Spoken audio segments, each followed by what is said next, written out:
Welcome to Key Tech.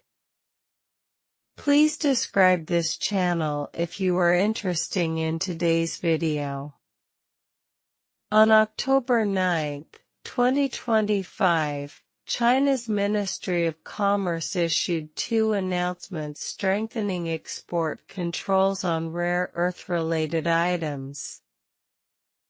The new regulations cover foreign-made rare earth magnets and certain semiconductor materials containing 0.1% or more of Chinese heavy rare earth elements. China controls approximately 70% of global rare earth mining, 90% of separation and processing, and 93% of magnet manufacturing. Even if the United States wanted to replace them, it would be nearly impossible in the short term. Thus, the U.S.'s attitude toward China began to shift immediately after the relevant regulations were introduced. U.S. Treasury Secretary Benson publicly expressed the hope that China would show some leniency on rare earth exports, which may prompt Trump to extend the truce on the new tariffs. In fact, China's rare earth controls are comparable to the destructive power of nuclear weapons in the West. Rare earth metals and magnets are core materials for high-tech products such as smartphones, electric vehicles, and fighter jets. Without rare earths, the U.S. semiconductor, military, and new energy vehicle industries would be virtually devastated. Alperovich, co-founder of the Silverado Policy Accelerator, a think tank, said, "This is the equivalent of an economic nuclear war, intended to destroy the U.S. AI industry." According to China's new rare earth regulations, if a foreign company's products contain at least 0.1% of the value of certain rare earth materials sourced from China, it will need to obtain Chinese government approval. Such a low threshold means that most tech companies will be unable to verify whether their products contain the required levels of rare earth raw materials. This means that in the future, almost all U.S. companies will need to submit rare earth approval applications to China. Any products using Chinese rare earths will have to pass this approval process before they can be exported.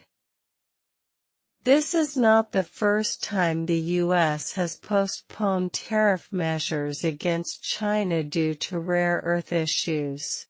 On April 4 of this year, China's Ministry of Commerce, together with the General Administration of Customs, issued export control measures on 7 categories of medium and heavy rare earth items: samarium, gadolinium, terbium, dysprosium, lutetium, scandium, and yttrium. Following the May 10, 11 U.S.-China trade talks in Geneva, Switzerland, both sides eliminated 91% of their reciprocal tariffs and suspended 24% of tariffs for 90 days. This round of China's tightening of rare earth controls follows the chain reaction triggered by Trump's announcement of a 100% tariff on Chinese imports, effective November 1.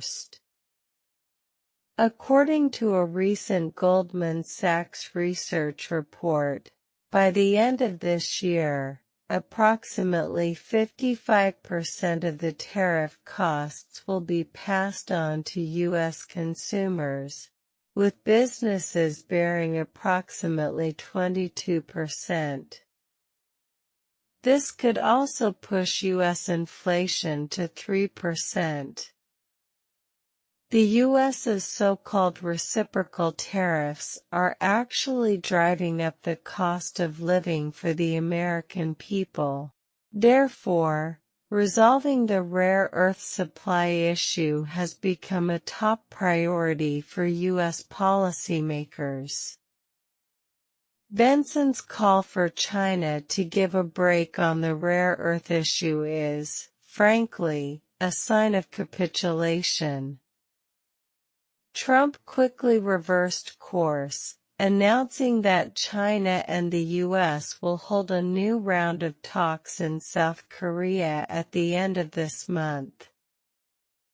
This is essentially an attempt to compensate for the previously planned 100% new tariffs on China. China's stance on tariffs has been consistent. If you want a fight, we'll fight to the end. If you want talks, the door is open. The U.S.'s attempt to blackmail Chinese companies through tariffs will inevitably backfire. The rare earth issue alone is already enough for the U.S. to handle, not to mention that China has also implemented controls on superhard diamonds.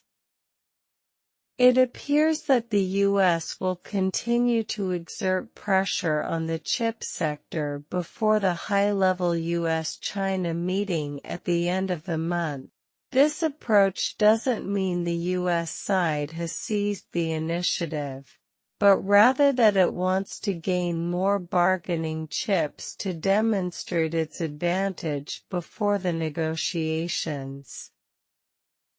The recent Nexperia incident may also be related to the U.S.'s new China strategy.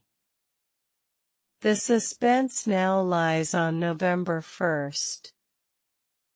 If Trump truly decides to impose tariffs on China, how long can the U.S. economy survive?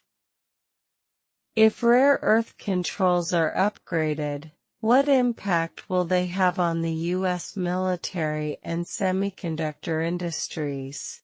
Or will the two sides continue negotiations on the relevant issues, allowing the implementation of the new tariffs to enter a truce?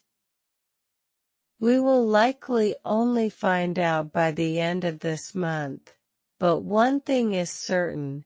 China is taking every step with remarkable composure. What are your thoughts on this? Feel free to leave a comment and discuss.